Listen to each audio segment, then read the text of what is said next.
আমি যিখন স্মাৰকপত্ৰ দিছোঁ 16টা ৰাজনৈতিক দলৰ তৰফৰ পৰা আৰু আটাইবিলাক ৰাজনৈতিক দলৰ ষ্টেট প্ৰেছিডেণ্ট আৰু ষ্টেট ছেক্ৰেটাৰী বামপন্থী দলসকলৰ মানে ৰাজ্যৰ মুৰব্বী ৰাজনৈতিক দলৰ সকলোৱে চহী কৰিছে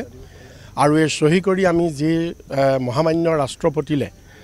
যিখন আমি স্মাৰকপত্ৰ দিছোঁ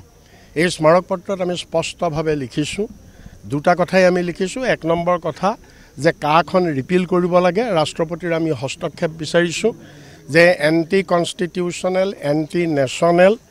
এই আইনখন ৰিপিল কৰিব লাগে নাম্বাৰ 1 আৰু নাম্বাৰ 2 কোনো কাৰণত অসমত এই আইনখন প্ৰযোজ্য হ'ব নালাগে।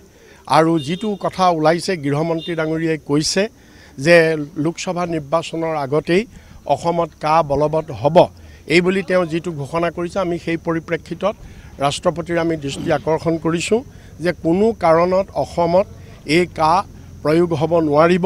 আৰু যদি প্ৰয়োগ কৰে আমি স্পষ্টভাৱে লিখিছোঁ, আপোনালোকে কপি পাব, আমি দি দিম গ্ৰুপত মেমৰেণ্ডামত, তেতিয়াহ'লে আমাৰ কোনো বিকল্প নাথাকিব। আমি প্ৰবল জনমত মাছ মুভমেণ্ট ডেমক্ৰেটিক ৱেত আমি মাছ মুভমেণ্ট কৰি এই আইন বাতিল কৰিবৰ কাৰণে আমি 16টা ৰাজনৈতিক দল আৰু অসমৰ ৰাইজ আমি বাধ্য হ'ম বুলি আমি স্পষ্টভাৱে লিখিছোঁ।